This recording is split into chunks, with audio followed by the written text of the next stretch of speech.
प्रणाम मित्रों, कैसे हैं? बहुत बहुत स्वागत है आज आपका एक और लाइव में। और आज के इस लाइव में हम सब लोग आप जितने भी जहाँ से भी मुझे देख रहे हैं और मैं इस वक्त आपसे जुड़ रहा हूँ, तो आप सभी का बहुत बहुत स्वागत, बहुत बहुत धन्यवाद आज के इस लाइव में जुड़ने के लिए। दोस्तों, जब तक सभी लोग जुड़ रहे हैं, जब तक सभी लोग इस लाइव में कनेक्ट हो रहे हैं, हम लोग 2 सेकंड के लिए कुछ अपने इस थीम पर, इस विषय पर चर्चा करते हैं, जिसकी वजह से आज हम लगभग 2-3 सीरीज़ से, 2-3 लाइव से एक ही विषय के मुख्य बिंदुओं पर चर्चा कर रहे हैं। आपको याद होगा, आज से कुछ दिन पहले बहुत सारे लोगों ने एक प्रश्न पूछा था और उस प्रश्न के माध्यम से कि हम असलियत में किस चीज़ को चुनते हैं अपने जीवन में, प्रेम या मोह को? और हम किस चीज़ से ज़्यादा जुड़े रहते हैं? हम जिसे प्रेम कहते हैं, क्या वो सच में प्रेम है? या फिर वो अटैचमेंट है, वो कंट्रोलिंग नेचर है, वो हमारा हर एक चीज़ से अलग-अलग तरीके से अपने नियंत्रण में रखने का हमारा भाव है? और हम कई बार प्रेम को मोह और मोह को कई बार प्रेम समझते हैं। तो बहुत से लोगों ने इस पे प्रश्न किए, बहुत से लोगों ने इस पे अपनी चर्चाएँ करी और धीरे-धीरे मुझे उम्मीद है कि हमारे इस संवाद से, इस चर्चा से हम धीरे से समझ पा रहे होंगे कि प्रेम और मोह के बीच का अंतर क्या है? प्रेम और मोह के बीच की एक मोटी-मोटी हमारे और हमारे जिस भी भाव से जुड़े हैं, उसके बीच में जो सबसे बड़ी बुनियादी चीज़ है, वो क्या है? दोस्तों, उसके बाद हमने एक और इसी से जुड़े हुए विषय पर चर्चा की थी, सेल्फ लव, कि हमारा किसी भी प्रेम से जुड़ने के पीछे, किसी भी इंसान के साथ जुड़े होने के पीछे निर्भरता, डिपेंडेंसी कितनी है और कितना हम अपने आप को उस किसी भी संबंध में, रिश्ते में, दोस्ती, मित्र या बाहरी किसी भी रूप में हम कितना अपने आप को जोड़ पाते हैं। दोस्तों, उसके बाद आज का जो विषय है वो बहुत ही ख़ास है और आप अपने स्क्रीन पर देख भी पा रहे होंगे कि इमोशन का क्या लेना-देना है, इमोशन का कितना जुड़ाव है, इमोशनल फ्रीडम कितना ज़रूरी है। Are you stuck in an emotional trap? क्या हम प्रेम को भावनात्मक रूप में जो भी हमारे मन में आता है, उसी को हम प्रेम मान लेते हैं? क्या उसी के सहारे हम चलते हैं? तो आज इस विषय पर थोड़ा-सा चर्चा करेंगे और बहुत से लोगों ने मुझे बहुत सारे प्रश्न भेजे हैं, उनको भी लेने की कोशिश करेंगे ताकि आज के इस विषय को, आज के इस लाइव को हम और ज़्यादा आपसे जोड़ सकें। तो दोस्तों, बहुत-बहुत स्वागत है आपका आज के लाइव से जुड़ने के लिए। इस समय थोड़ा-सा आपके सांकेतिक रूप में बताने के लिए मैं इस वक़्त बेल्जियम में हूँ और बेल्जियम में मैं लगभग 10 साल रहा, 2012 के बाद से लेकर के और 2022 तक। और जहाँ मैं हूँ इस वक़्त अम, बहुत सारी चीज़ें यहाँ से मुझसे जुड़ी हुई हैं। यहाँ के बहुत सारे काम जो 10 साल में मैंने किए, वो मुझसे जुड़े हुए हैं। तो ये थोड़ा-सा समय जो मैं आपसे दूर यहाँ कुछ अपने यहाँ के कामों को पूरा करने के लिए, कुछ यहाँ के अम, अच्छे प्रेमी, सत्संगी लोगों से मिलने के लिए या उनके साथ जुड़ कर के मैंने गुज़ारा, वो बहुत महत्वपूर्ण काम था और मुझे खुशी है कि आप सब लोगों से मैं जुड़ा रह पाया। अम, दोस्तों, कुछ आपके संदेश, मैसेजेस जो आज के विषय से मुझे मिल रहे हैं, बहुत-बहुत धन्यवाद। आप इतना कनेक्ट होकर के आज के इस विषय से कुछ पाना चाहते हैं। तो आज के लाइव को शुरू करेंगे और एक संदेश मैं आपकी स्क्रीन पर शेयर कर रहा हूँ, कपिल चौहान जी, चांदपुर। अम, इमोशंस हमारे मन की प्रतिक्रियाएँ हैं। इन्हें कैसे नियंत्रित किया जाए, जिससे इमोशनल ट्रैप के जाल से निकलने का रास्ता मिले? दोस्तों, कपिल जी बहुत अच्छी बात लिख रहे हैं और ऐसा ही एक और प्रश्न किसी और ने किया है, मैं वो भी आपके साथ साझा करता हूँ। मैं इमोशनल स्वभाव की हूँ, लेकिन क्या ये इमोशनल स्वभाव सभी के प्रति होना सही है? क्या ये हमारे आध्यात्मिक मार्ग में रुकावट का कारण तो नहीं? दोस्तों, हम सभी लोग और पूरी दुनिया में कहीं भी किसी भी क्षेत्र में या किसी भी जगह रहते हुए लोग कई बार इस तरह के सवालों से अपना आप को जुड़ा हुआ पाते हैं। क्या मैं बहुत इमोशनल हूँ तो क्या ये चीज़ गलत है?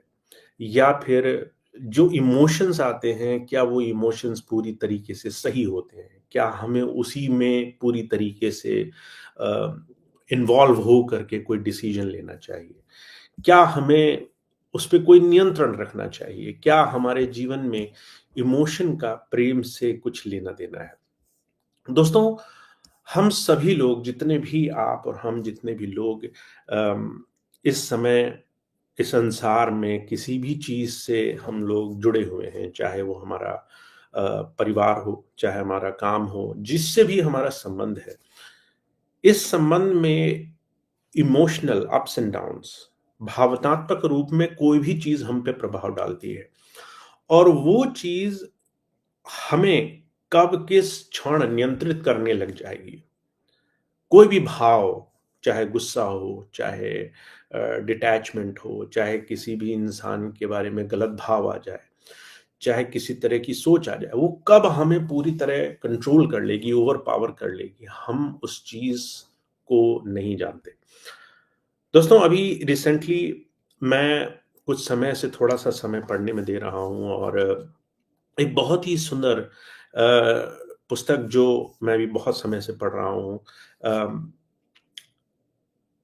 वो पुस्तक एक बात कहती है कि हमें जब हम संसार में या हम अपनी लाइफ में या हम अपने किसी भी सब्जेक्ट में जीवन जोड़ते हैं, तो पहले हम उस चीज़ की जानकारी लेते हैं। कोई भी चीज़ कैसे यूज़ करनी है। अगर हमारे घर में कोई भी नई चीज़ आएगी, चाहे वो टेलीविज़न हो, चाहे वो कोई भी ऐसी नई चीज़ हो जिसे हमने कभी इस्तेमाल नहीं किया, तो हम पहले उसकी जानकारी लेने की कोशिश करेंगे, वो चीज़ हम कैसे इस्तेमाल करें। हमारे शरीर में हमारा मन और हमारे भाव, इमोशंस एक ऐसी चीज़ हैं, जो हर एक चीज़ में इन्वॉल्व है। आप खुश होंगे, तो इमोशन है, आप दुखी होंगे तो इमोशन है, कोई आपसे बात करेगा तो उस बात का क्या असर आप पर होगा वो इमोशन है। आप जिस चीज़ से इतना ज़्यादा प्रभावित होते हैं, इमोशंस, आपके मनोभाव, आपका मन और मन में कैसे विचार उठेंगे, वो विचार आपको क्या महसूस कराएँगे, इसको कैसे इस्तेमाल करना है। इमोशनल फ्रीडम दोस्तों तभी आ सकती है जब आप समझें कि इमोशन ये सेल्फ फ्लोइंग स्टेट नहीं है। ये भी आपके अंदर आने वाला एक भाव है और उसको आप कैसे इस्तेमाल करेंगे ये आपको आना चाहिए।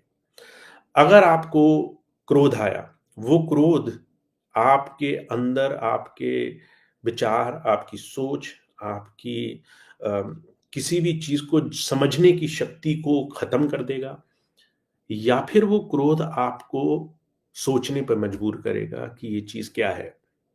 आप थॉट प्रोसेस में जाएँगे, सोचेंगे। कोई भी इंसान आपको कुछ बोले और वो बात आपको अच्छी लगे या बुरी लगे, उस पे आप सोचेंगे या फिर आप अचानक उस पे प्रतिक्रिया करेंगे।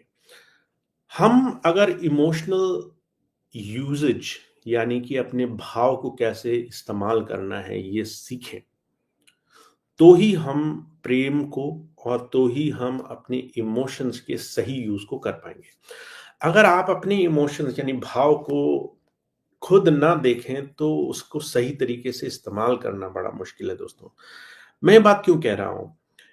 क्योंकि कई बार आपने अपने चारों तरफ बहुत से ऐसे लोगों को देखा होगा जो कहते हैं कि मुझे क्रोध आ गया, मुझे गुस्सा आ गया या किसी बात से मैं परेशान हो गया या किसी बात से मैं डिस्टर्ब हो गया। जब हम ये बोलते हैं तो हम उस भाव को मैनेज करने की स्थिति में नहीं होते। हम उस भाव के अकॉर्डिंगली बिहेव करते हैं। अगर गुस्सा आया तो आदमी गुस्सा दिखाएगा। अगर कोई चीज़ गलत महसूस हुई तो हम इस इमोशनल भाव में चले जाएँगे। हम थॉटफुल स्टेट में जाने की स्थिति में नहीं होते। और दोस्तों ये एक ऐसी चीज़ है, ये एक ऐसा प्लेटफ़ॉर्म है जहाँ पर हमें ये बात पता होनी चाहिए कि हम कैसे सही मायनों में अपने आप को या अपने आने वाले भावों को सही तरीके से इस्तेमाल कर सकते हैं। तो सबसे पहले मैं आपको कुछ ऐसी चीज़ें बताऊँ जो कई बार आपको लगेंगी कि ये हमारे इमोशनल स्टेट में, हमारी इस इमोशनल स्थिति में बहुत ज़्यादा डिस्टर्ब करते हैं। अगर आप ओवरथिंकिंग करते हैं पास्ट के बारे में या फिर आने वाले भविष्य फ्यूचर के बारे में, तो आपके इमोशंस यानी कि जो भी डर, भय, एंग्ज़ायटी, किसी चीज़ के लिए चिंता, किसी चीज़ को लेकर के बार-बार सोचना, कंट्रोलिंग, ये चीज़ आपकी हावी हो जाती है। Overthinking is the one reason. Guilt is the second reason. अगर आपको किसी चीज़ की गिल्ट है या किसी चीज़ की ग्लानि है, अगर आप सोचते हैं मैंने जो किया वो गलत किया, अगर आपने सोचे कि ये मुझे नहीं करना चाहिए था, तो जो इमोशन है वो आप पर हावी होता है। अगर आपको इस बात का भय है कि लोग क्या कहेंगे, लोगों का आपके प्रति क्या थॉट प्रोसेस है। कई बार बहुत से लोग ऐसे होते हैं जो अ, किसी दूसरे इंसान की ओपिनियन या दूसरे इंसान के रिजेक्शन कि दूसरा आदमी मुझे स्वीकार ही ना करे। इस बात के भय से लोग कई बार अपने इमोशनल ट्रैप में फँस जाते हैं। दोस्तों, अगर आपको ये चीज़ अच्छी लगे ज़रूर कमेंट में बताएँ क्योंकि ये कुछ ऐसी चीज़ें हैं जो आपके ध्यान, आध्यात्म, जीवन में जो हैप्पीनेस, खुशी है, आनंद और संतोष है, इस चीज़ को मैनेज करने का सबसे अच्छा रास्ता है। अगर आप चाहते हैं कि ज़िंदगी में आप अम, दूसरों के अकॉर्डिंग ना चलें, तो आपको अपनी ज़िंदगी में कुछ चीज़ें अपने बैलेंस में लाने की ज़रूरत पड़ेगी और ये उन्हीं चीज़ों में से कुछ चीज़ें हैं। फ़ियर ऑफ जजमेंट तीसरी चीज़ दोस्तों मैंने बताई, लोग क्या कहेंगे? रिजेक्शन, लोग कहीं आपको नकार तो नहीं देंगे। आपके रिश्तों में, आपके संबंधों में भय और ट्रॉमा का हो जाना। भय कहते हैं कि आप किसी संबंध में हैं और आपको ये लग रहा है कि आपकी पति-पत्नी या माता-पिता के साथ जिस भी वजह से आप खुलकर नहीं जी पाते। दोस्तों ये कुछ ऐसी जगह हैं जहाँ पर आपके इमोशंस, आपके भाव, आपके सोचने या आपकी समझने की शक्ति से ऊपर उठ कर के काम करेंगे। जब ऐसी स्थिति में आप फँस जाएँ चाहे वो आपके किसी भी तरीके का सोशल प्रेशर हो, चाहे आपसे एक्सपेक्टेशन हो कि आप ये काम करें, आप पढ़े-लिखें डॉक्टर बनें, आप बहुत बड़े इंजीनियर बनें, चाहे लोग आपको कंपेयर करते हों किसी दूसरे से कि दूसरा इंसान तो बहुत अच्छा है, दूसरा बहुत अच्छा पढ़-लिख लेता है, दूसरा अपना टाइम का यूज़ अच्छा कर लेता है। ये सारी चीज़ें, जितनी भी चीज़ें मैंने अभी आपको बोली, ये सारी चीज़ें आपकी ज़िंदगी में आपको कहीं न कहीं उलझाने का काम करती हैं। तो दोस्तों, जब भी हम ये पाएँ कि हम सब लोग इमोशनल ट्रैप में हैं, जब भी हम ये पाएँ कि हम सब लोग अ, अपने आप को सही मायनों में ठीक से उभार नहीं पा रहे हैं, कई बार हमें लगे कि हम उलझे हुए हैं, तो आप हमेशा अपने आप को कहीं न कहीं अ, चाहे लाख अच्छे काम करें, अपने आप को फँसा हुआ पाएँगे। तो आज का विषय दोस्तों यही है कि लव वर्सेस इमोशंस, क्या आपके मनोभाव सही होते हैं या आपको उसको नेविगेट करने की, उसको मैनेज करने की ज़रूरत है? तो दोस्तों मैं आपको सिर्फ़ एक चीज़ बोलता हूँ कि आप जितने भी लोग आज यहाँ के लाइव में जुड़े हुए हैं, सुन रहे हैं, आपके जीवन में आपको कोई भी चीज़ अगर आगे ले जा सकती है, तो वो है आपका प्रेम, आपका स्नेह और वो प्रेम आपका बंधन से, कंट्रोलिंग पावर से बचा हुआ हो। सीधी-सी बात अगर हम कहें कि अगर आप किसी को प्रेम करते हैं तो आप उसको कंट्रोल ना करना चाहें, अपने हिसाब से ना चलाना चाहें। हर एक चीज़ अगर आपके हिसाब से चले, तो वो प्रेम नहीं हो सकता। तो दोस्तों, हम अगर इसमें फँसे हुए हैं तो ये 5 चीज़ें जो मैं अभी आपके साथ शेयर कर रहा हूँ, ये 5 चीज़ें ऐसी हैं जिसको आपको देखना होगा। Reason why we get stuck, social pressure, fear of change, लोग क्या कहेंगे और कंपेयरिंग। हम क्या चीज़ें ऐसी हैं जो इन सारी चीज़ों से बाहर निकल सकते हैं?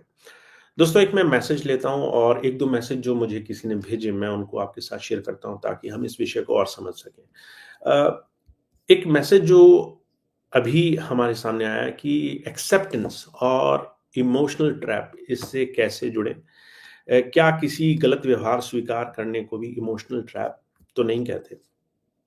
दोस्तों, हम और आप जब भी इमोशन से किसी सिचुएशन को जज करेंगे, आप उदाहरण के रूप में देखिए, आप किसी से मिल रहे हैं और इस इंसान के किसी भी घटना से या किसी भी बात को कहने से आपको एक इमोशनल प्रेशर फ़ील होता है।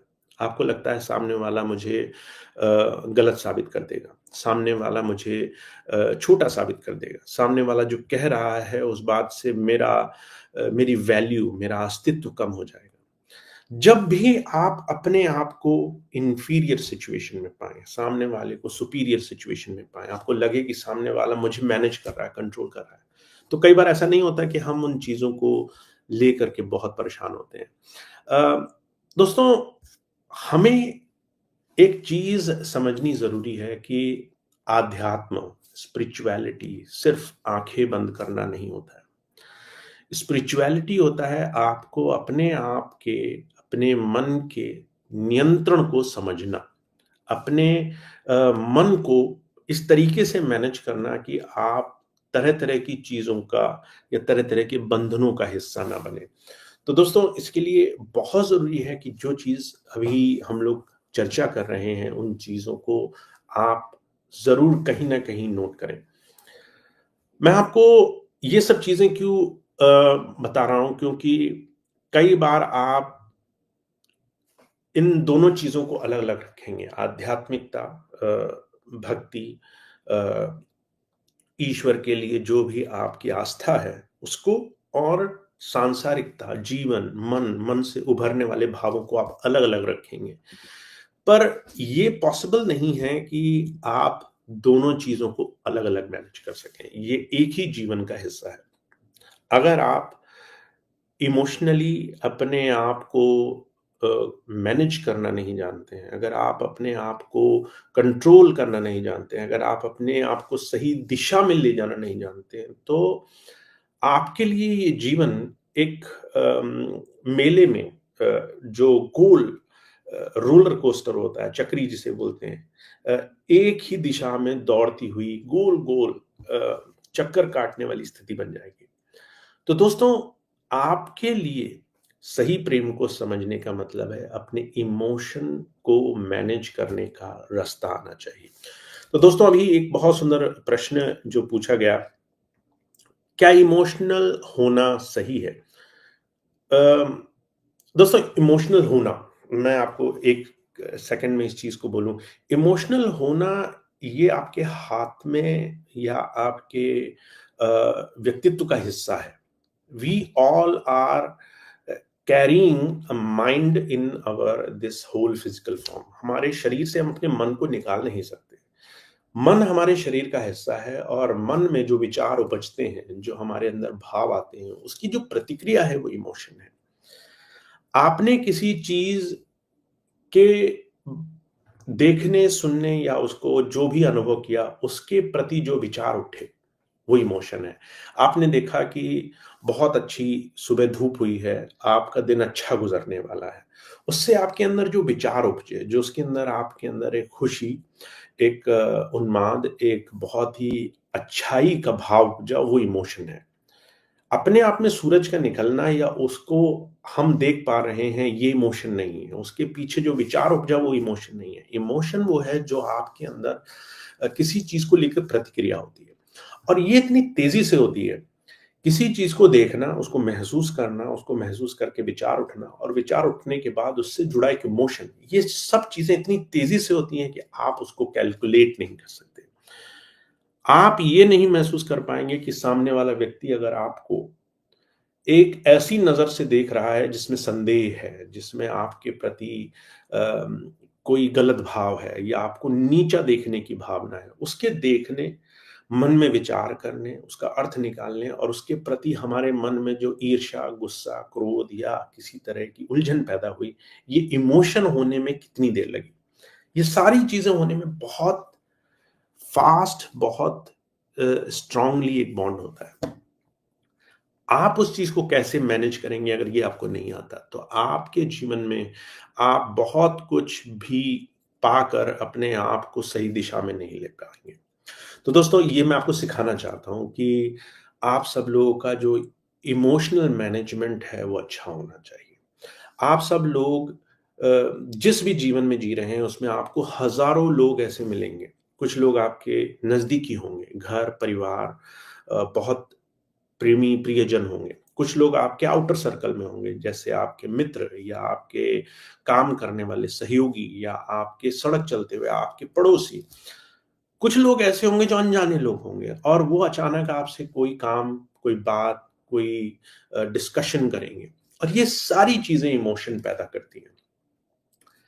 इमोशनल रिस्पॉन्स आपका कैसा है? आप किसी चीज़ को लेकर क्या सोचते हैं और उस चीज़ को लेकर कैसी प्रतिक्रिया करते हैं, ये आपको आना चाहिए। तो दोस्तों ये आध्यात्मिकता का एक बहुत ज़रूरी अंग है। जैसे ध्यान एक आध्यात्मिकता का बहुत ज़रूरी अंग है, ऐसे मास्टरिंग योर इमोशन, अपने मन को कैसे नियंत्रित किया जाए, आप दूसरे के अकॉर्डिंगली, दूसरे के हिसाब से अपने जीवन को ना जिएँ, ये आपके जीवन में आपको सीखना है। मैं ये बात क्यों कह रहा हूँ मित्रों? क्योंकि आपने कई बार देखा होगा कि बहुत से लोग, आप सुनते भी होंगे, बहुत से लोग कहते हैं मेरा मन नहीं करता। ये अपने आप में ही दर्शाता है कि आप, अगर आपका मन कोई चीज़ करने को नहीं करेगा तो आप उस चीज़ को छोड़ देंगे। आप, अगर आपके मन में कोई विचार उपजा जो आपको ठीक नहीं लग रहा है, तो भी आप बाध्य हैं, फ़ोर्स्ड हैं उस चीज़ को करने के लिए, क्योंकि मन आपको उधर खींच कर ले जाता है। अगर आप जानते भी हैं कि ये चीज़ सही नहीं है, तो भी मन की बात आप मानते हैं। कई बार ऐसा होता है कि आपको पता है कि सामने वाला व्यक्ति वो सही नहीं है, उसके बाद भी आप उस इंसान के बर्ताव, उस इंसान की कही बात, उस इंसान के सच या झूठ, किसी भी तरह के स्टेटमेंट को कई बार मन से या कानों से सुन करके जब उस पर सोचते हैं, तो आपका इमोशनल रिस्पॉन्स आपके हाथ में नहीं रहता। आपको दुःख होता है, आपको गुस्सा आता है, आपको डर लगता है, आपको पीड़ा होती है। आप कई बार अपने आप को डिस्ट्रेस्ड, यानी कि बहुत चिंता भरे माहौल में पाते हैं। तो ये सब क्या है दोस्तों? इमोशनली अपने आप को मैनेज ना कर पाना। तो मैं आप सबसे सिर्फ़ एक बात कहना चाहता हूँ कि स्पिरिचुअलिटी का एक बहुत बड़ा हिस्सा जैसे आँखें बंद करके ध्यान करना है, जैसे एकांतवास है, जैसे साइलेंस है, जैसे आप अपने आप को सही मेंटर से जोड़ें, ये उसका एक बहुत बड़ा हिस्सा है। जैसे आपके 4 या 5 जो मित्र हैं, वो कैसे होने चाहिए? आपकी संगत कैसी है? जैसे ये एक बहुत इम्पोर्टेंट चीज़ है। जैसे आप अपने जीवन का कुछ हिस्सा सेल्फलेस सर्विस में, सेवा में लगाएँ, वो बहुत इम्पोर्टेंट चीज़ है। ऐसे ही इमोशनल रिस्पॉन्स सीखना, मास्टरिंग योर इमोशंस, कैसे बिहेव करना है, कैसे रिएक्ट करना है, ये भी आपको सीखना बहुत ज़रूरी है। अगर आप बार-बार ये कहते हैं कि मेरा मन नहीं करता, मेरा मन नहीं मानता, मुझे लोगों ने गुस्सा दिलाया, लोग मेरे पीछे पड़े हैं, this is what you are doing wrong. अगर आप लोगों को ब्लेम करें, तो लोग तो कभी भी आपसे अच्छा नहीं कराना चाहेंगे और आप हमेशा उसमें फँसेंगे। तो दोस्तों मैं 2 और प्रश्न देख रहा हूँ, मैं उनको भी यहाँ लेना चाहता हूँ ताकि आप उन चीज़ों को समझ सकें और आप इस विषय को थोड़ा गूढ़ता से, थोड़ा डीपली इस चीज़ पर सोचते चलें। इस विषय को थोड़ा-सा अपने जीवन में इम्पोर्टेंस दें। अगर मैं आपकी जगह होता, तो लव वर्सेस इमोशन, ये मेरे कमरे की दीवार पर एक चार्ट शीट का एक बहुत बड़ा हिस्सा होता है। यानी अगर आप कहें कि मुझे क्या-क्या चीज़ें सीखनी हैं और आप अगर अपने घर में एक बड़ा-सा चार्ट लगाएँ और उस चार्ट में वो चीज़ें लिखें जो मुझे सीखनी है, तो आज का विषय उस चार्ट का, उस हमारे सीखने वाले विषय का एक बहुत बड़ा हिस्सा होता है। ये मोटे-मोटे अक्षरों में लिखा होता है कि लव वर्सेस इमोशन। मुझे प्रेम सीखना है और प्रेम और इमोशन के बीच में क्या संबंध है, मैं उसे कैसे मैनेज कर सकता हूँ, मुझे ये सीखना है। दोस्तों, मैं 1-2 चीज़ें और लेता हूँ आपको ताकि आप इस विषय को और कनेक्ट हो सकें। What inner preparation is needed to protect ourselves from emotional pain? कौन से ऐसी ज़रूरतें, कौन सी ऐसी तैयारियाँ मुझे करनी होंगी जिससे मैं अपने आप को इमोशनल पेन से यानी कि इमोशन से होने वाले कष्टों से बचा सकता हूँ? बहुत सुंदर प्रश्न है। और एक और प्रश्न इससे जुड़ा हुआ है, क्या हमारे इमोशंस ग्रोथ को रिस्ट्रिक्ट कर सकते हैं? अगर मैं एक शब्द में इन दोनों ही सवाल का उत्तर देने की कोशिश करूँ, हमारे इमोशंस हमारे क्या हमारी बढ़त को या अ, हमारे विकास को रोक सकते हैं? बिल्कुल रोक सकते हैं। अगर हम इमोशनली अ, अनस्टेबल पर्सन है, मैं ऐसे बोलूँ, अगर आप इमोशंस के कंट्रोल में हैं, इमोशंस आपके कंट्रोल में नहीं है, अगर आपके भाव आपके हिसाब से नहीं, बल्कि आप भावों के आने के बाद उसके हिसाब से बह जाते हैं। अगर आप इमोशनली थोड़ा-सा वीक हैं या इमोशनली थोड़ा-सा बैलेंस नहीं है, तो आपकी ग्रोथ पर इसका बहुत असर पड़ेगा। आपका टाइम वेस्ट होगा, आपकी एनर्जी वेस्ट होगी, आप बार-बार जितना आगे बढ़ेंगे उतना ही पीछे चले जाएँगे। अगर आपने 2 कदम आगे बढ़ाए इमोशनली किसी भी बात को बिना जज किए, सही है, गलत है, ज़रूरी है, नहीं ज़रूरी है, आप किसी भी इमोशन की वजह से 2 कदम अपनी ज़िंदगी में हर बार पीछे हो सकते हैं। दूसरी चीज़, इनर प्रिपरेशन क्या करनी चाहिए? दोस्तों, इमोशन एक बहुत बड़ा विषय है और मन भाव के लिए आपको बहुत सी चीज़ें ऐसी हैं जो धीरे-धीरे सीखनी होंगी स्टेप बाय स्टेप। जैसे किसी सीढ़ी पर चढ़ने के लिए आपको एक लफ्ज़ों में अगर मैं बताऊँ कि आप क्या करें, तो उसके लिए आपको ज़ाहिर-सी बात है कई स्टेप लेने होंगे। पर जो सबसे पहली चीज़ मैं आपको बता सकता हूँ, जो सबसे पहली चीज़ मैं आपके साथ शेयर कर सकता हूँ, वो है सेल्फ रिफ्लेक्शन। Self reflection. आप किसी भी चीज़ को सुनने या समझने के बाद तुरंत डिसीज़न नहीं लेंगे। You make in your brain a kind of self resilience, एक तरह का मैनेजमेंट आपको बिठाना होगा। अगर किसी ने कोई बात कही, तो आप 10 तक गिनें और 10 तक गिनने तक जो भी समय आपको लगे, 10 सेकंड, 15 सेकंड, उस 15 सेकंड के अंदर आप 2 कदम पीछे हट करके आप रिफ्लेक्ट करें। रिफ्लेक्ट का मतलब होता है, किसी ने कोई बात कही, किसी ने कोई बात सुनी, किसी ने कोई बात बताई, किसी ने कोई बात मुझ पर थोपी, पर उसका अर्थ क्या है? दूसरा व्यक्ति किस इंफॉर्मेशन के आधार पर कोई चीज़ कह रहा है? ये सेल्फ रिफ्लेक्शन का हिस्सा है। दूसरा व्यक्ति किसी भी बात को जब कहे, तो उसका उसको कहने का अर्थ क्या है? दोस्तों, एक बहुत सुंदर कोट है, एक बहुत सुंदर कहावत है, that not every battle has to be fought.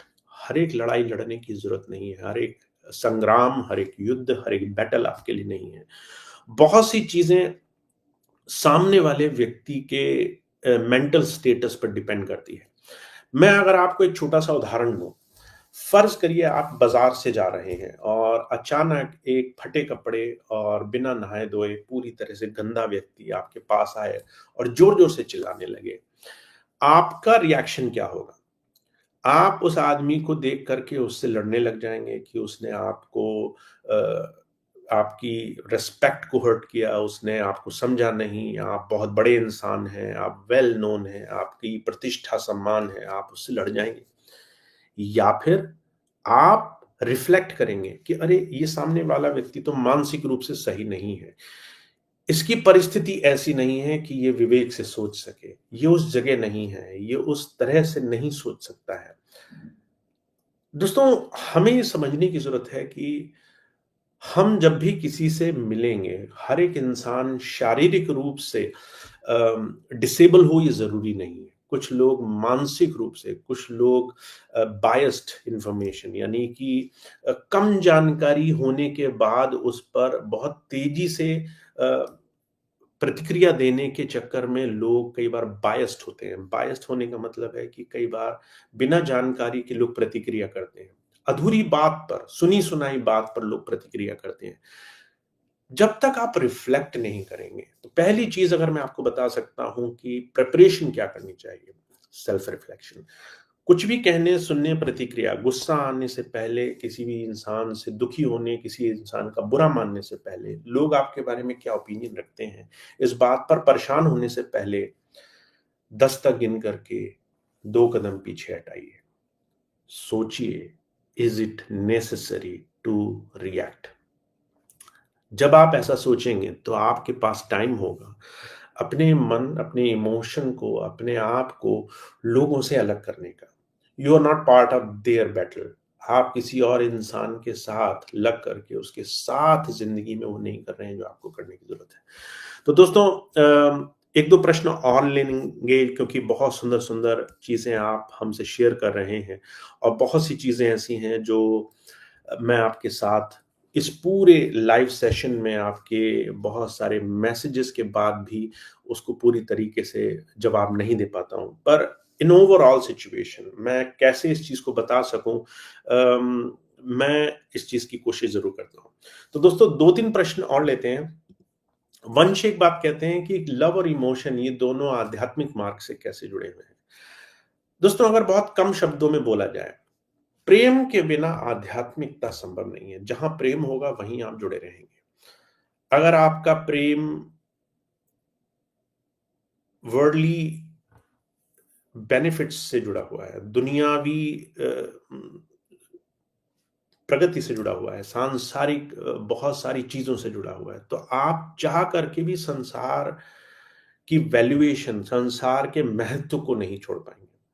यही प्रेम अगर आपको इस समझ में आ जाए कि हमारी जिंदगी एक यात्रा की तरह ईश्वर ने हमें दी है और इस यात्रा में हम क्या एक्सपीरियंस करेंगे और इस एक्सपीरियंस से क्या समझेंगे, ये हमारे जीवन का अर्थ है। हमें हर चीज़ अच्छी नहीं मिलेगी। ज़रूरी नहीं है कि सब काम मेरे मन मुताबिक हों, ज़रूरी नहीं है कि जो मैं चाहता हूँ वही हो। जैसे मैं चाहता हूँ ज़िंदगी वैसे ही टर्न करे, मैं चाहता हूँ कि सब चीज़ें अच्छी हों, मैं चाहता हूँ कि ये काम बन जाए। ये आप पाने के बाद भी आप अपने से पहले आई हुई किसी भी पीढ़ी को देखें और आप पाएँगे कि कोई इंसान अगर अमीर हो, धनाढ्य हो, सेठ हो, बहुत बड़ा संसार का विद्वान हो, तो भी उसका अंत समय आया है। तो आपके जो संसार की फैसिलिटीज़ हैं, वो आपके संसार को जीने का तरीका है। वो आपके अंतिम लक्ष्य नहीं है। बहुत सारा पैसा जीवन आसान कर सकता है। ज्ञान जीवन को जीने का अनुभव बदल सकता है, पर वो सब सही नहीं कर सकता। सब सही नहीं हो सकता। जीवन में अनुभव पाना आपका लक्ष्य है। आपको जब दुःख होगा, तो भी आप समझेंगे इसके पीछे सच्चाई क्या है। आपको जब कष्ट होगा, तो भी समझ में आएगा कि सच्चाई क्या है। तो प्रेम के बिना आध्यात्मिकता या प्रेम में जो आप मनोभाव में जाएँगे, उसके बगैर आप सही दिशा में आगे नहीं बढ़ते रह सकते। तो वंश और जितने लोग ये सोचते हैं कि प्रेम या इमोशन का आध्यात्मिकता से क्या लेना-देना है, अगर आप पूरी तरीके से दिशा या लक्ष्य की तरफ पूरी तरह से सचेत नहीं हैं, तो ये दोनों ही चीज़ें आपको संसार में थोड़ा-सा डिस्टर्ब कर सकती हैं।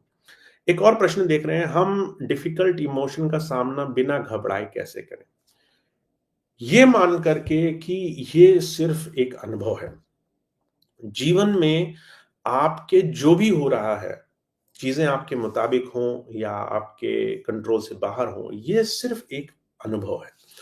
और आपके जीवन में होने वाला कोई भी अनुभव आपको कुछ सिखाने के लिए है। उससे घबराने या उससे चिंता या उससे परेशानी का जो भाव उठ रहा है, वो सिर्फ़ इस बात की कमी है कि आपको नहीं पता रिएक्ट कैसे करना है। जैसे छोटा बच्चा है, छोटे बच्चे को अगर आप सिखाएँ नहीं कि उसको हर एक परिस्थिति में कैसे मैनेज करना है, तो वो हर एक चीज़ से घबराएगा और घबरा करके वो हर एक चीज़ पर रोना शुरू कर देगा। हर एक चीज़ की प्रतिक्रिया डर। ऐसे ही अगर हमें सिखाया ना जाए कि हर एक चीज़ क्यों आती है जीवन में, तो हम हर एक चीज़ को गलत मानते हैं और इमोशन एक ऐसी चीज़ है जिसे सीखना पड़ता है। एक और प्रश्न मैं देख रहा हूँ, क्या वही होता है जो नसीब में लिखा होता है? दोस्तों मैं आप सबको एक चीज़ बहुत आग्रह करना चाहता हूँ। हम और आप नसीब, भाग्य, प्रारब्ध इन सबको समझ लें। हमारी कोई भी जीवन जीने की जो भी हमारे अंदर की प्रक्रिया है, हमारे अंदर का भाव, हमारे अंदर की जो ऊर्जा है, वो ऊर्जा ईश्वर ने हमें अपने जीवन को बहुत सुंदर ढंग से जीने के लिए दी है। जब हम मान लेते हैं कि कोई चीज़ पहले से निर्धारित है, तो हम कई बार प्रयास करना बंद कर देते हैं, पर आपको नहीं पता कि आपके प्रयास, आपकी कोशिशें, ये भी आपके अंदर एक उत्साह, ऊर्जा के रूप में ईश्वर ही आपको दे रहा है। अगर ईश्वर आपको कह रहा है कि आपको क्रोध, ईर्ष्या, द्वेष, दूसरे का बुरा नहीं करना चाहिए, तो ये आपको किसी अच्छी दिशा में ले जाने के संकेत हैं, उस दिशा में बढ़ जाने के संकेत हैं। आपने मान लिया सब कुछ भाग्य है। मैं अगर किसी पे गुस्सा करता हूँ, ये भाग्य है, किसी इंसान पर मुझे क्रोध आता है, किसी इंसान से लड़ जाता हूँ, तो ये भाग्य है, नसीब है, मैं क्या कर सकता हूँ? तो हम कहीं न कहीं जो ईश्वर हमें अंदर से दे रहा है, उसको नकार देते हैं। तो मैं आप सबसे एक ही अनुरोध करना चाहता हूँ कि भाग्य, प्रारब्ध 2 अलग-अलग चीज़ें हैं। भाग्य हम वो मानते हैं जो पहले से निश्चित है। प्रारब्ध वो है जो हमारे जीवन में ईश्वर हमसे करा लेना चाहता है और बार-बार हमारे हृदय में, हमारे अंदर उस चीज़ का भाव प्रकट करता है। हमारे अंदर कुछ अच्छा करने का भाव, कुछ सीखने का, कुछ पाने का भाव प्रकट करता है। अगर आप चलोगे नहीं, तो आप कुछ पाओगे नहीं। अगर आप घर में बैठे रहोगे तो कोई नई चीज़ आपको नहीं मिलेगी। अगर आप घर से बाहर नहीं निकलोगे तो आपके जीवन में वो सारे विकल्प बंद हो जाएँगे जो ईश्वर आपको जीते जी देना चाहता है। तो दोस्तों, आप सभी लोग अपने इमोशनल बैलेंस को सीखना ज़रूर शुरू करें। मैं 1-2 प्रश्न और लेता हूँ क्योंकि बहुत सुंदर प्रश्न आप लोग लिख रहे हैं। अम, बहुत गूढ़ विषय है इमोशन। आप इसकी शुरुआत कीजिए, पर आप इस चीज़ को छोड़िए मत और जैसे मैंने कहा अगर मैं आपकी जगह होता तो मेरे कमरे में, मेरे लर्निंग बोर्ड पर, मेरे सीखने वाली प्रक्रिया पर इमोशनल अ, मैनेजमेंट ये मेरा एक बहुत ही ज़रूरी विषयों में से एक विषय होता है। मुझे कैसे व्यवहार करना चाहिए। दोस्तों, आप जितने भी लोग यहाँ मौजूद हैं और मुझे खुशी इस बात की है कि हमारे बहुत से लोग इस संवाद, इस चर्चा, इस लाइव का हिस्सा बनते हैं। मुझे उम्मीद है ये लाइव आपके जीवन में कुछ मज़बूती ला रहा होगा। मैं आपको जो सिखाने की कोशिश कर रहा हूँ, मैं उसका बहुत लंबे समय तक विद्यार्थी रहा हूँ। इस विषय का, इस गूढ़ता का और आध्यात्मिकता एक बहुत सुंदर चीज़ बताती है कि जब तक आप जीवन में हैं, हमेशा विद्यार्थी सीखने की चाह लेकर बने रहें। You are never complete until you carry this physical form. अगर बॉडी है, अगर शरीर है, तो हमेशा सीखने के लिए तैयार रहो क्योंकि आप जीवन में जो सीख सकते हो, वो आपको बहुत ज़्यादा आगे ले जाएगा। और जो सीखने की प्रक्रिया है दोस्तों, वो सिर्फ विद्यार्थी जीवन, स्कूल लाइफ में नहीं है। जब हम अपने स्कूल में अपने बच्चों को भेजते हैं, तो वो लिटरल ज्ञान यानी कि बौद्धिक ज्ञान सीखते हैं। पढ़ना, लिखना, चीज़ों को जोड़ना, घटाना, चीज़ों का अर्थ समझना। पर उसके बाद जब आप जीवन में आते हैं, तो आप आध्यात्मिक यानी कि व्यावहारिक ज्ञान सीखते हैं, जीवन का उपयोग कैसे करना है। और ये आध्यात्मिकता आपको सिखाना चाहती है how to live like a true human in this universe. एक इंसान होकर रहना क्या है। तो एक और प्रश्न लेता हूं दोस्तों मैं और उसके बाद मैं कोशिश करूंगा कुछ संक्षिप्त आंसर उन प्रश्नों के लूं जो बच्चों ने हमसे किए हैं। एक बहन हमें लिखती हैं कि इमोशनल कंट्रोल करने के लिए क्या इग्नोर करना सही है, ये यूज जज करते ही निर्णय लेना चाहिए। दोस्तों, सबसे पहली चीज़ अगर मैं आपको इस बहुत छोटे से संवाद में बता सकता हूँ, आज की चर्चा के माध्यम से जो सबसे पहली चीज़ मैं आपको बता सकता हूँ, वो क्या है?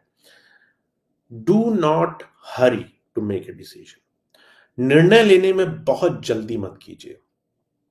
निर्णय लेने का मतलब है इमोशनल डिसीजन जब भी आपको लेना हो, किसी भी चीज़ के बारे में मन बनाना हो, किसी भी चीज़ के बारे में राय बनानी हो, तो पूर्ण जानकारी लिए बगैर राय मत बनाइए।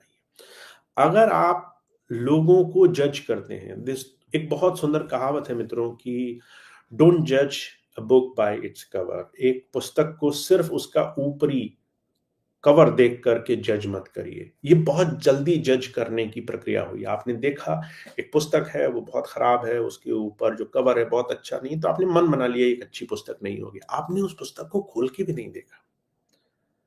Take your time. जीवन में चाहे लोग हों, चाहे रिश्ते हों, चाहे अपना मन हो, चाहे अपनी प्रतिक्रियाएँ हों, चाहे लोगों को या लोगों की बात या लोगों की सोच लेकर के जो भी आपकी प्रतिक्रियाएँ हों, वो आपके जीवन में आपको क्या सिखाएँगी, ये बहुत ही ज़रूरी विषय है। दोस्तों, मैंने एक बहुत सुंदर कथा, एक कहानी पढ़ी थी, वो मैं आज आपके साथ साझी करना चाहता हूँ। एक बहुत सुंदर कहानी मैंने पढ़ी कि एक बार एक पत्नी अपने पति को लेकर के उन्हें बहुत समझा करके मंदिर गई कि मंदिर में चलिए। पति नास्तिक था, मंदिर नहीं जाता था। मंदिर गया, जब मंदिर गया तो बहुत घबराया हुआ था क्योंकि बहुत सारी चीज़ें बताई गई थी। आप वहाँ जाएँगे, बहुत ध्यान रखना होगा, बहुत संवेदनशील रहेंगे। वो गया और घबराहट में जब वो वहां पहुंचा तो उसके हाथ से पूजा की थाली गिर गई। जोर से आवाज हुई, प्रार्थना हो रही थी, उसके बीच में शोर मचा। शोर मचने से लोग बहुत नाराज हुए, लोगों ने बहुत बुरा भला कहा, सबके सामने उसको अपमानित किया। पुजारी भी नाराज हो गए। वो पति बहुत दुखी हुआ, घबराहट में, परेशानी में, अंदर ही अंदर घुटन में कि मुझे इस तरीके से महसूस हुआ। वो आया और जब वो ये अनुभव लेकर के एक शराब खाने में गया और जब शराब खाने में गया, तो वहाँ पर उसने उसी घबराहट में शराब माँगी और जब शराब पीने गया तो उसके हाथ से वो शराब फिसल गई। वही अनुभव दोबारा हुआ। पहले थाली गिरी थी, इस बार शराब गिरी। शराब गिरने से वही शोर की आवाज़ हुई, वही एक कौतूहल मचा, पर इस बार कोई उस पे नाराज़ नहीं हुआ। जिसने शराब परोसी थी वो आया, उसने प्यार से पूछा कि तुम दुखी तो नहीं, तुम्हें चोट तो नहीं लगी? उसने एक दूसरी शराब का गिलास दिया, कहा घबराओ मत, जीवन मुश्किल है, तुम्हें आसानी से इसे काटना आना चाहिए। दोस्तों, इस कहानी का मर्म मुझे समझ में आया कि जगह गलत नहीं होती।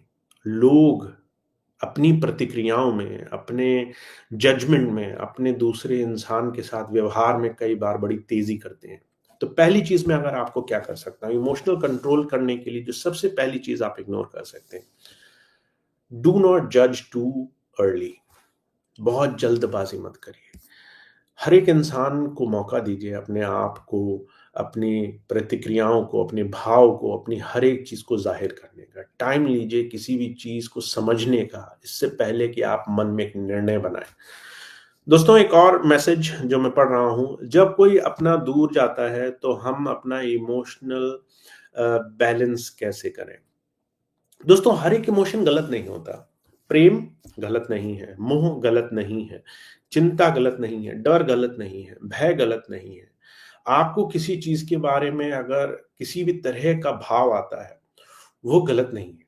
बस उस भाव को आप अगर किसी संवेदनशील, बहुत सेंसिटिव मैटर में महसूस कर रहे हैं, तो वो एक अच्छी चीज़ है। मन को ईश्वर ने हमारे ही कहीं न कहीं जुड़ाव की स्थिति के लिए बनाया है।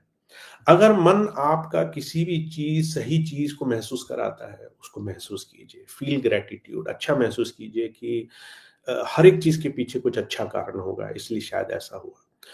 पर कोशिश करिए, अगर ये मनोभाव, अगर ये इमोशन आपको ऐसी चीज़ों की वजह से आ रहे हैं जो आपको बार-बार अपने आप को ही नीचे गिराने के लिए बाध्य करें, तो उससे आपको बचना आना चाहिए। दोस्तों, मैं आपको एक छोटी-सी चीज़ बताना चाहता हूँ। बहुत सारे हमारे मित्र ऐसे हैं जिन्होंने आज के इस लाइव के लिए अपने प्रश्न भेजे। मैं उनके प्रश्न भी लेने की कोशिश करूँ, कैसे हम अपने जीवन में आगे बढ़ सकते हैं। एक छोटा-सा मैसेज लेकर के मैं उन प्रश्नों को लेता हूँ जो हमारे बहुत सारे बच्चों ने हमें लिखे। एक प्रश्न है कि कोई व्यक्ति अगर उसकी कोई तबीयत खराब होती है, आश्रम के काम में वो एडमिट हो जाता है, अस्पताल में है तो क्या करना है? दोस्तों, हम हर तरीके से किसी की मदद कर सकते हैं। जो भी इंसान हमारी मदद से कुछ भला हो सकता है, जिसका अच्छा हो सकता है, हमेशा उसकी मदद कर सकते हैं। वो मदद आप कितने स्तर पे कर पाएँगे, ये निर्णय आपको करना होगा। हो सकता है आपके पास बहुत पैसे ना हों, हो सकता है आपके पास बहुत ज़रिया ना हो, बहुत सारे रिसोर्सेज़ ना हों, आप डॉक्टर को ना पहुँच सकें। तो कोई भी इंसान कैसे भी मदद करे, ये बहुत बड़ी चीज़ है। अगर मैं किसी डॉक्टर से आपको आसानी से जोड़ सकता हूँ ताकि अस्पताल में आपकी मदद हो सके, बहुत बड़ी मदद हो जाएगी। अगर मेरे पास देने के लिए पैसे हैं, जो मैं दोबारा पाने की उम्मीद ना करूँ, अगर मैं ऐसे कुछ पैसे दे करके किसी की मदद कर सकता हूँ, बहुत अच्छी चीज़ हो जाएगी। अगर मैं किसी को स्वास्थ्य लाभ दे सकता हूँ, अगर मैं कुछ भी नहीं कर सकता और अगर किसी इंसान को ढाँढस बँधा सकता हूँ, ये एक बहुत बड़ा सेवा का काम है और अगर आप ऐसा करते हैं, बहुत खुशी की बात होगी। दोस्तों, एक बहन लिखती हैं कि मैं बहुत जल्दी इमोशनल हो जाती हूँ। ये कोई गलत चीज़ नहीं है मित्रों, बहुत जल्दी इमोशनल होना गलत नहीं है, पर इमोशन की वजह से आप उस इमोशनल दायरे को सच मान करके उसमें रहें, उसमें कष्ट में रहें, तकलीफ में रहें, तो ये आपको सीखना होगा। आपके इमोशन सही तो हैं, पर ज़रूरी हैं या नहीं हैं, ये आपको सीखना होगा। कई बार मैं उदाहरण देता हूँ, अगर आपको किसी ने कड़वे शब्दों में कुछ बोला, आपको कुछ ऐसी बात बोली जो उसे नहीं बोलनी चाहिए थी। आप इस चीज़ को कंट्रोल नहीं कर सकते कि दूसरा इंसान आपको क्या बोले, क्या नहीं बोले। उस बात पर आप ये सच मान गए कि वो सामने वाला व्यक्ति आपके बारे में जो बोल रहा है वो सच है और आप पीड़ा में हैं, कष्ट में हैं और ये पीड़ा आप हर रोज़ ले रहे हैं। कई बार भारत में बहुत सारे पारिवारिक रिश्तों में लोग उम्मीद करते हैं और जब कोई इंसान किसी को कुछ ऐसी बात बोलता है जो सच नहीं है, तो उसको मन पर लेकर बैठते हैं। ये मैनेज करना आपकी ज़िम्मेदारी है। दूसरा इंसान सुधरे, दूसरा इंसान बदले, दूसरा इंसान आपको कड़वा ना बोले, ये कैसे होगा? पर वो बोले और उस चीज़ का महत्व आपके लिए क्या है, ये बैलेंस करना, ये मैनेज करना, इमोशनल मास्टरी, ये आपकी ज़िम्मेदारी है। आप अगर इसको मैनेज नहीं कर पाए, तो आप आध्यात्म में आगे नहीं बढ़ पाएँगे, ये मैं आपको बहुत-बहुत विनम्र निवेदन करना चाहता हूँ। आध्यात्मिकता में आगे बढ़ने के लिए आपको सेल्फ रिलायंस होना पड़ेगा, यानी कि मैं अपने काम से मतलब रखूँ। मुझे पहले अपनी ग्रोथ देखनी है, अगर मैं अच्छा हो पाया तभी मैं किसी की मदद कर पाऊँगा। अगर मुझे तैरना आता हुआ, तभी तो मैं किसी को बचा पाऊँगा। अगर मुझे आग से निकलना आता हुआ, तभी तो किसी को निकाल पाऊँगा। अगर मुझे कष्ट से बचना आता हुआ, तभी तो मैं किसी को बचा पाऊँगा। सो फर्स्ट रिस्पॉन्सिबिलिटी, पहला दायित्व आपका क्या है? Be a better person yourself. दोस्तों, कुछ बच्चों के प्रश्न लेते हैं, बहुत सारे बच्चों ने प्रश्न किए। एक प्रश्न जो किसी ऋचा पाठक ने किया, वो कहती हैं, बिना बात के कभी-कभी अचानक परेशान हो जाते हैं। अ, इसमें हमें क्या करना चाहिए? ऋचा, मैं आपको एक चीज़ बोलना चाहता हूँ कि बिना बात के कोई परेशान नहीं होता। परेशानी एक आदत है। We tend to keep things over in our thought process, जिसे ओवरथिंकिंग कहते हैं। जब आप किसी चीज़ को सुनें, किसी चीज़ को देखें, किसी चीज़ को महसूस करें और वो चीज़ आपके मन में चिंता का भाव पैदा करे और आप उसको बार-बार सोचने लग जाएँ। ये बिना कारण नहीं हुआ। आपने अपने मन को एक आदत डाली है कि वो उन चीज़ों पर बार-बार ऑटोमैटिकली सोचता रहे, जो आपके अंदर हो रहा है। आपको आना चाहिए, आप कैसे उससे अपने आप को आज़ाद करेंगे। दूसरा प्रश्न, वो कहते हैं कि how to control our emotion. दोस्तों, इमोशन को कंट्रोल करने की बजाय मैं आपको एक छोटा-सा उदाहरण देता हूँ। Make yourself strong enough to balance everything what comes in. आप अपने इमोशंस को कंट्रोल नहीं कर सकते। हज़ारों तरह के इमोशन होते हैं। आपको नहीं पता कब कौन-सा किस तरह का इमोशन आएगा, पर आप तैयार हो सकते हैं। आप एक योद्धा बन सकते हैं जो हर एक लड़ाई लड़ने के लिए तैयार हैं। आप हर एक लड़ाई में किस तरीके से लड़ना है, क्या परिणाम होगा, वो पहले से निश्चित नहीं कर सकते।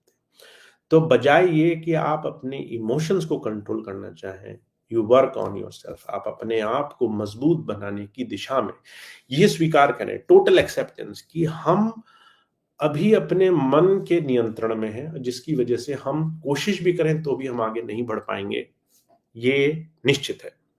जिस दिन आप अपने हाथ पर, जिस दिन आप अपने कागज पर, जिस दिन आप अपनी नोटबुक पर ये लिख देंगे, मेरे आगे बढ़ने के बीच में जो रुकावट है वो मेरा इमोशनल रिस्पॉन्स है, उस दिन से आपकी इस इमोशनल रिस्पॉन्स से छूटने की तैयारी शुरू हो जाएगी। उस दिन से आप जो भी करेंगे वो आपको बेटर, एक अच्छा इंसान बनाएगा। प्राची एक प्रश्न पूछती हैं, क्या उसके जीवन के मतलब सिर्फ दूसरों के इशारों पर चलना है? बहुत सुंदर प्रश्न है। दूसरों के इशारों पर चलना।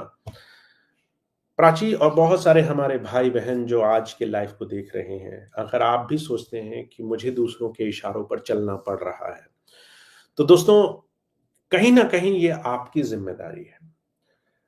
एक बहुत सुंदर कहावत जो बॉब मार्ली ने कही थी कि beware of how you treat people. हमेशा इस बात का ध्यान रखो तुम लोगों को कैसे व्यवहार करते हो, because people tell you how much they can tolerate. तुम जितना सहन करोगे उतना दूसरे को बताओगे कि तुम इतना मुझे दबा सकते हो। अगर आप ज्यादा सहन करते हो तो आप खुद लोगों को ये कह रहे हो कि मैं अपने आत्मसम्मान, मैं अपनी योग्यता, मैं अपने व्यक्तित्व, अपने इंसान होने के नाते भी अपने आप के लिए खड़ा नहीं होऊँगा। अगर कोई आपको चोट पहुँचाए, तो क्या आप उसे नहीं बताएँगे कि ये चोट लग रही है? शारीरिक रूप से चोट लगने पर आप बता सकते हैं, पर अगर आपको कोई इमोशनल चोट पहुँचा रहा है, अगर आपको आपके माइंडसेट या आपके निर्देशन के विपरीत कुछ कह रहा है, तो आप क्या करेंगे? दोस्तों, आपके पास 2 ही रास्ते हैं। पहला, if you can not change people, change people. अगर आप लोगों को समझा नहीं पा रहे हैं, तो उन लोगों से दूरी बनानी होगी। क्योंकि अगर आप किसी के साथ, ऐसे इंसान के साथ 24 घंटे लगे रहे जो आपको हर रोज़ आपके घाव में हर रोज़ उँगली करे, तो एक दिन वो घाव में, ज़ख्म में वो कीड़े पड़ जाएँगे और वो नासून हो जाएगा और फिर आप नहीं बच पाएँगे। तो मेरा आपसे अनुरोध ये है, do not tolerate too much. इतना मत सहन करिए जिससे आपके घाव वो सही होने की स्थिति में ना रह जाए। एक और प्रश्न जो, हालाँकि 3 प्रश्न हैं ये जो बहन ने पूछे हैं, इमोशंस और ट्रैप एक साथ कैसे जुड़े हैं? हम इमोशनल हैं, हर कोई कहता है हम बहुत इमोशनल हो जाते हैं, इसका क्या मतलब है और इमोशनल फ्रीडम की लिमिट क्या होती है? दोस्तों, इमोशनल होना ये गलत नहीं है, हर एक इंसान इमोशनल है। इमोशन कोई कम दिखाता है, कोई ज़्यादा दिखाता है, कोई इंसान दूसरे को दिखाता है और कोई नहीं दिखाता है। हर एक इंसान इमोशनल है, बस कुछ लोगों ने उसको बैलेंस करना सीखा है, कुछ लोगों ने नहीं सीखा। तो दोस्तों, मेरा एक छोटा-सा हमेशा एक एनालॉजी रहती है कि अ, इमोशनल इंसान, इमोशनली अनबैलेंस्ड इंसान ऐसे है जैसे कोई अ, पशु हो जो अपने कंट्रोल में ना हो और उसको खुला छोड़ दिया जाए। कैसा होगा अगर आपके खेत में कोई जानवर घुस आए जिस पर कंट्रोल नहीं है, तो वो पूरा खेत बर्बाद कर देगा। इमोशनल इंसान जो अपने आप पर बैलेंस करना नहीं सीख रहा है या अपने आप को वो बैलेंस नहीं करना चाहता, वो अपने आप को फ्रीडम देके रखता है कि मुझे अ, दुखी होने का अधिकार है, मुझे कष्ट होने का अधिकार है, मैं लोग मुझे बुरा बोलें तो मैं उस चीज़ को लेकर के अपने मन को और कष्ट में डालूँ। तो ये सब करने से आप अपने आप को बहुत ज़्यादा अपने मैनेजमेंट से, यानी अपने ही नुकसान की स्थिति में सबसे ज़्यादा ले जाएँगे। लोग कहते हैं आप इमोशनल हैं, उसमें कुछ बुरा नहीं है, हर एक इंसान इमोशनल होता है, पर इमोशन आपके घर को, आपके स्वास्थ्य को, आपके परिवार को, संबंधों को, आपके मन को खराब ना करे, इसकी ज़िम्मेदारी आपकी है। तो ये आपको सीखना होगा और आध्यात्मिकता आपको ये कहती है, if you do not master your emotion, people will control you at the end. लोग आपको एक बुरी बात बोलेंगे और आपको आपके अ, संतोष और शांति भरे भाव से बाहर निकाल लेंगे। दोस्तों, एक प्रश्न और जो एक भाई लिख रहे हैं, कुछ लोग इमोशनल ब्लैकमेल करते हैं। इमोशनल ब्लैकमेल मित्रों आप तभी हो सकते हैं जब आप किसी ऐसी चीज़ को कर रहे हों जो आपको नहीं करनी चाहिए। अगर आप कोई ऐसी चीज़ नहीं कर रहे हैं जो आपको नहीं करनी चाहिए, तो आप किसी भी चीज़ पर साहस के साथ, बहुत मज़बूती के साथ खड़े रह सकते हैं। कई बार अपने ही नज़दीकी लोग इमोशनली चीज़ों को प्रेशर डालते हैं। अगर आपने ऐसा नहीं किया, अगर आपने वैसा नहीं किया, हमें ये चाहिए, हमें वो चाहिए। इमोशनली किसी भी इंसान की बात में आ जाना, हमारी तरफ से उस इंसान के लिए ये सबसे ज़्यादा नुकसानदायक चीज़ जो हम कर सकते हैं। अगर हमारा बच्चा हमें ये कहे कि तुमने अगर जलता हुआ कोयला मेरे हाथ पे नहीं रखा तो मैं तुमसे बात नहीं करूँगा। और हम उसकी बात में आकर के वो कोयला उसके हाथ पे रखें, तो आप परिणाम समझ सकते हैं। जिसने कोयला दिया वो ग्लानि, वो गिल्ट से भरा रहेगा और जिसने कोयला पकड़ा वो कष्ट, पेन, तकलीफ से भरा रहेगा और आफ्टर इफेक्ट तो आप समझ सकते हैं कि सारी ज़िंदगी का दोष कि मैंने अगर चाहा भी तो तुमने मुझे क्यों दिया? तो दोस्तों, मैं आपको सिर्फ़ एक चीज़ बोलना चाहता हूँ, इमोशनल बैलेंस जैसी ब्लैकमेल जैसी कोई चीज़ नहीं होती है। ये हमारा मैनेजमेंट है कि हम किसी चीज़ को करें या नहीं करें। एक और दोस्तों छोटा-सा प्रश्न लेते हैं और उसके बाद धीरे-धीरे आज के लाइव को समाप्त करेंगे क्योंकि हमारा ये जो लाइव है ये प्रेम और मोह का हिस्सा है। ये जो हमारा विषय चल रहा है थीम कि प्रेम क्या सच में प्रेम होता है? और अगर प्रेम प्रेम है तो क्या हम प्रेम से सब कुछ हासिल कर सकते हैं? और वहीं एक दूसरा दर्शन ये है कि प्रेम अगर लोगों को बाँधने, कंट्रोल करने, चीज़ों को अपने हिसाब से चलाने के लिए आपको बाध्य करे, चाहे किसी का भी हो, तो हमें उसको प्रेम नहीं मानना चाहिए। हमें अपने आप को सच बोलना चाहिए कि हम लोगों को अपने हिसाब से चलाना चाहते हैं। अगर वो हमारी बात ना माने तो हम नाराज़ हो जाएँगे। वो हमारे हिसाब से अगर काम ना करें तो हमें कष्ट होगा। हम उस चीज़ को मैनिपुलेट करना चाहेंगे, तो ये प्रेम नहीं है। हम किसी का भला चाहें, इसमें हम लोगों को बाध्य करें कि मेरे हिसाब से नहीं चले तो मैं तुमसे बात नहीं करूँगा। तो ये दोस्तों सिर्फ़ भला चाहना नहीं हुआ। This is really pushing your thoughts अपने विचारों को दूसरे के ऊपर इतना थोपना कि वो इंसान अपनी आज़ादी से जीवन ना जी सके। तो 1-2 प्रश्न और लेते हैं दोस्तों। अम, सच, प्रेम और भावना, इमोशन में क्या फ़र्क है? दोस्तों, जब भी आप किसी चीज़ से प्रेम करेंगे, प्रेम में किसी भी चीज़ की खूबसूरती, उसका सौंदर्य, उसके अंदर का जो परम तत्व है आपको दिखाई देता है। मैं हमेशा एक उदाहरण लेता हूँ, अगर आप एक बहुत सुंदर बगीचे में गए जहाँ फूल खिला है, फूल अपने आप में दैवीय है, अपने आप में वो डिवाइन है। अगर आप उसकी खूबसूरती देखें, उसकी सुंदरता देखें, उसकी बढ़त देखें, उसकी चमक देखें, वो अपने आप से आपको ईश्वर की, उस भगवान की खूबसूरती दिखा रहा है। आपने उस फूल को तोड़ लिया और आप कहते हैं कि ये फूल मेरे घर में, मेरे काँच के बर्तन में, पानी में ज़्यादा सुंदर लगेगा। जब आप उस फूल को देख रहे थे बगीचे में, वो सौंदर्य था, वो ईश्वरत्व था।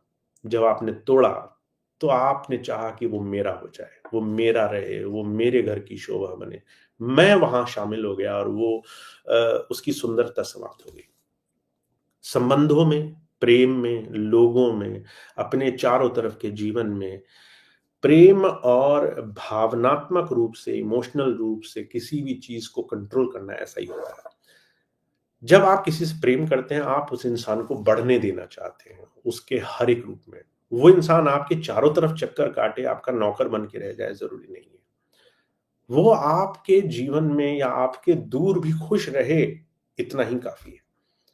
कई बार हम अपने बच्चों को बड़ा करते हैं, वो बच्चे एक टाइम के बाद जैसे फूल विकसित होता है, ऐसे वो विकसित होंगे, वो बढ़ेंगे और दुनिया भर में जाएँगे। हम कहें कि वो हमारे घर में रहें, हमारे ही साथ रहें, तो ये हमने उस फूल को तोड़ने की कोशिश करी। हमें उन्हें बढ़ने देना चाहिए। दोस्तों, 1-2 प्रश्न और हैं, हालाँकि बहुत, बहुत, बहुत गूढ़ विषय है और मैं चाहता हूँ आप इस पर चिंतन ज़रूर करें, क्योंकि जब भी आप कोई चीज़ सुनते हैं, वो सुनना आपके चिंतन, मनन, सोचने, आपकी उस छोटे से विषय को और बढ़ाने का एक बहुत बड़ा एक सुंदर दर्शन है। जब भी आप इस विषय को कहीं लिख लेंगे और उस पर बैठकर चर्चा करेंगे, उस पर सीखने की कोशिश करेंगे, तो सच में आप मेरे साथ हो जाएँगे। मेरा और आपका जो संबंध है, उस दिन ज्ञान का संबंध हो जाएगा।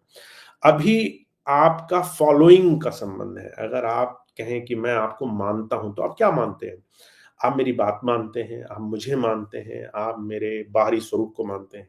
पर जिस दिन आप मैं जो चर्चाएँ आपसे कर रहा हूँ, उसे सीखने का विचार रख लेंगे, तो पहली चीज़ आएगी चिंतन। आप सोचेंगे और सोचकर जो चीज़ आपको लगेगा मुझ में नहीं है, उसको लेने की कोशिश करेंगे। दोस्तों, 1-2 प्रश्न और लेता हूँ मैं, फिर आज का लाइव समाप्त करेंगे। लगभग 1 घंटा हो गया है और बहुत-बहुत धन्यवाद आपका इतनी धैर्यता से, इतने लगन से, इतने भाव से लाइव में हमेशा जुड़ने के लिए, उसका हिस्सा बनने के लिए। मुझे उम्मीद है ये लाइव आपके जीवन में कुछ परिवर्तन लाए। आप मेरे अनुभव से, मेरे एक्सपीरियंस, मेरे प्रयासों से कुछ सीख सकें। आप अपने जीवन में जहाँ भी आज खड़े हैं, वहाँ आपको एक मजबूत कदम मिले।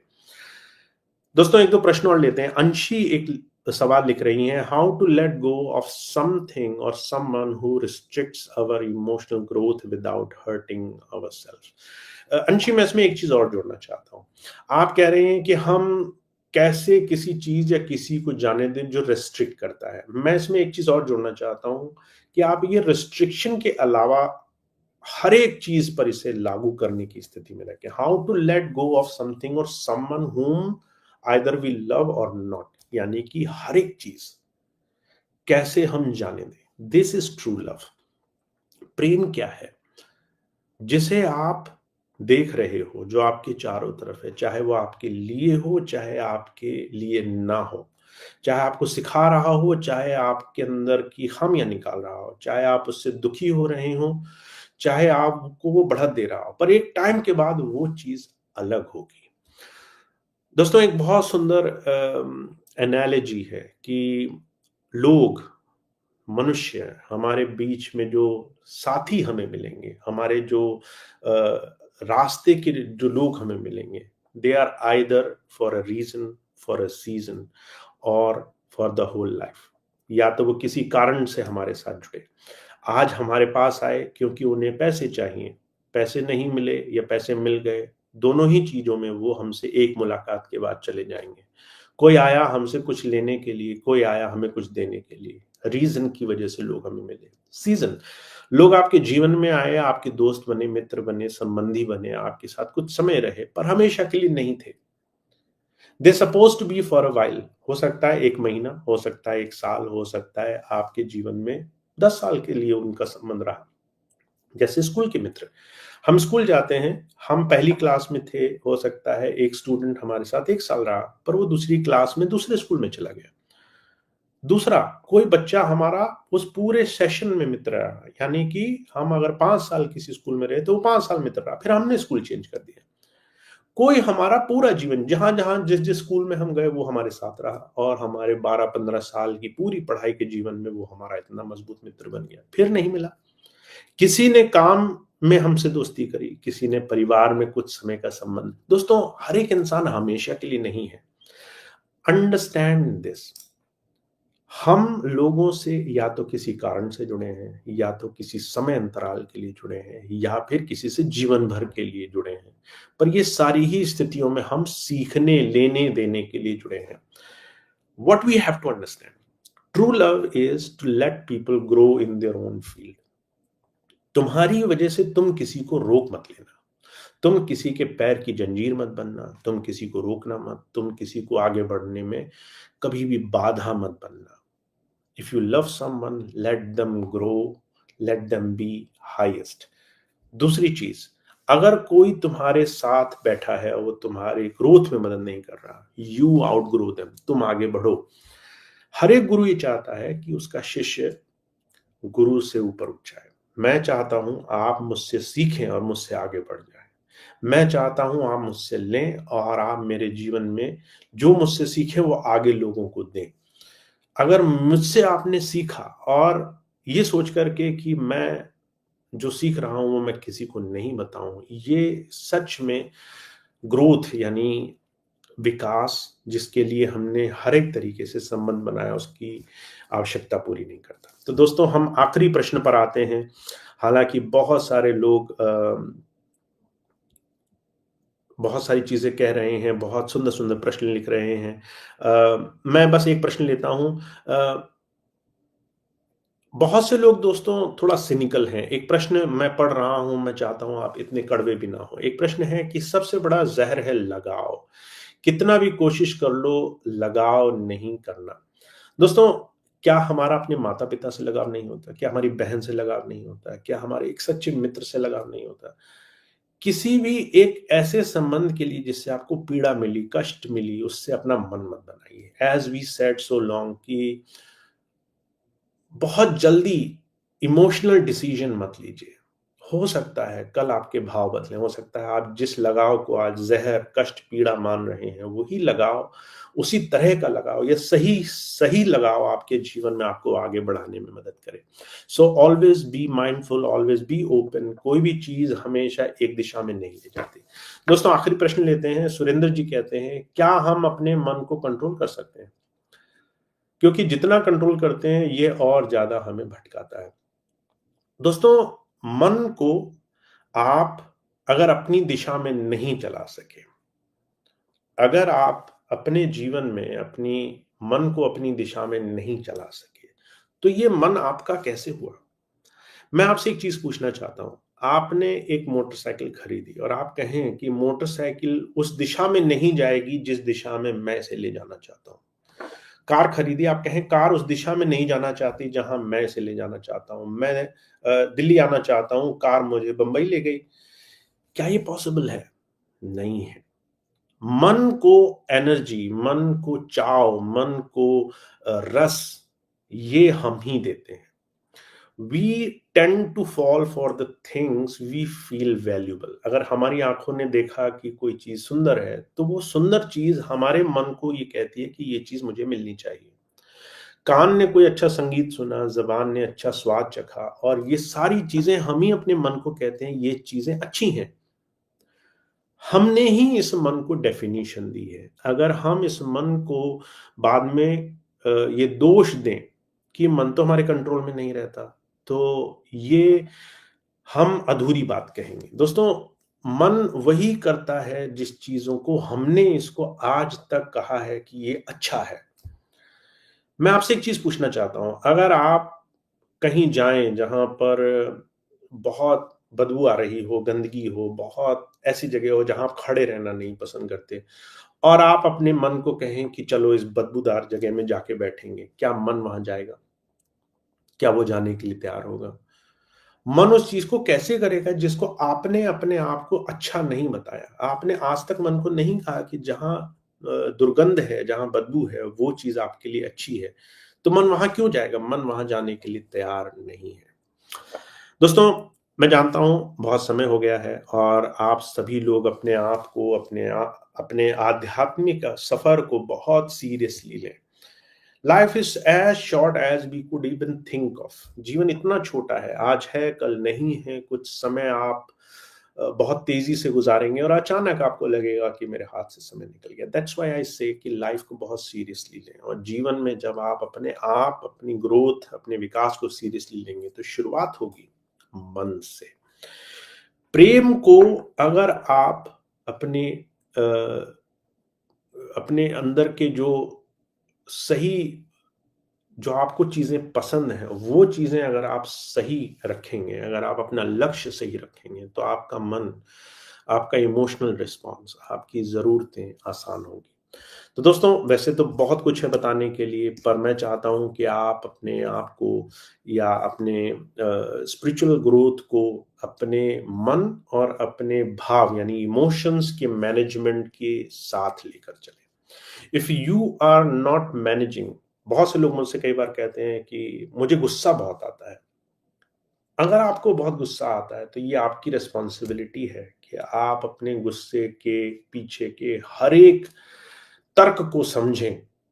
अगर वो तर्क आपको लग रहे हैं कि सही हैं, तो आपको उसका अर्थ बदलना होगा। क्योंकि गुस्सा कभी भी, क्रोध कभी भी सही नहीं हो सकता। क्या आप चाहते हैं कोई इंसान आपको आए और आकर के रोज आपको गाली निकाले, गुस्सा करे, आंखें दिखाए, चीखे चिल्लाए? हम नहीं चाहते कोई इंसान हम पर गुस्सा करे।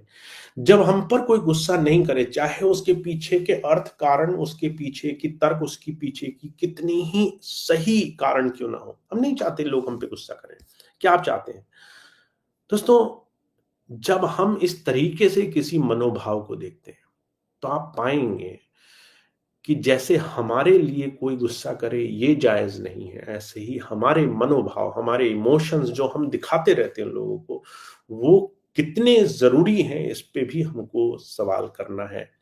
और जब हम सवाल करेंगे, और मैंने एक छोटा सा उदाहरण लिया, दूसरा उदाहरण मैं लेता हूं। अगर आप कहें कि आप हर एक इंसान को मना मत करें कि ये मत करो, ये मत करो।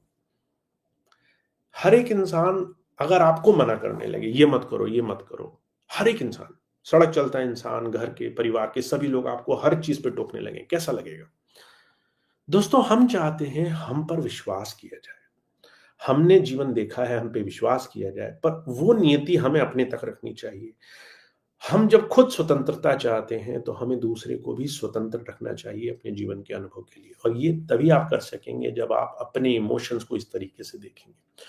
तो दोस्तों, बहुत बहुत धन्यवाद आज के लाइव का हिस्सा बनने के लिए। मुझे मालूम है आप सभी लोग तरह तरह से इस लाइव के माध्यम से हमसे जुड़े हैं, और लाइव से आपको बहुत कुछ सीखने को मिले, ऐसा भाव हमेशा हमारा रहता है। ये लाइव आपके जीवन में कुछ अच्छा ही ला सके, ऐसा भाव हमारा है। तो दोस्तों, इस लाइव को खत्म करने से पहले अगला जो लाइव सेशन होगा उसका ज़रूर हिस्सा बनिए। मोह और प्रेम के इस लाइव का, इस अगले संवाद का ये अगली चर्चा होगी, सेट बाउंड्रीज़। आप अपने प्रेम को अगर बढ़ाना, सही दिशा में लगाना चाहते हैं, तो आपको अपने आप को खुद बताना होगा क्या चीज़ करनी है, क्या नहीं करनी। तो इस पे और खुलकर संवाद करेंगे अगले लाइव में। अगले लाइव से ज़रूर जुड़िए। जब भी आपको मौका मिले, दूसरे को बताइए, वो लाइव का हिस्सा बने। आप हमें कैसे जुड़ सकते हैं? दोस्तों, आपके स्क्रीन पर एक बारकोड दिखाई दे रहा होगा। उस बारकोड को आप अपनी स्क्रीन पर देख रहे हैं। इसको आप हमेशा लोगों के साथ शेयर कर सकते हैं। ये बारकोड है, और इस बारकोड के माध्यम से आप लोगों तक पहुंच सकते हैं, ताकि वो आपको ज़्यादा से ज़्यादा आगे जुड़ने में मदद करें। इस लाइव के माध्यम से, इस बारकोड के माध्यम से आपको आगे आने वाले समय में ज़्यादा लोगों से जुड़ने में मदद मिले, लोग ज़्यादा से ज़्यादा हमारे चैनल से जुड़ सकें, ऐसा प्रयास रहेगा। तो दोस्तों, बहुत-बहुत धन्यवाद आज के लिए। मुझे उम्मीद है आज का लाइव, आज का संवाद, आज की चर्चा आपके जीवन में कुछ अ, आगे बढ़ने में मदद करेगी। धन्यवाद दोस्तों। अगली बार ज़रूर मिलेंगे। तब तक के लिए शुभ रात्रि। मुझे उम्मीद है आप सब लोगों को आज का ये लाइव पसंद आए। इस लाइव से आप बहुत कुछ सीखें। शुभ रात्रि मित्रों, जल्दी मिलेंगे। तब तक के लिए ज़्यादा से ज़्यादा जीवन में आगे बढ़ते रहिए।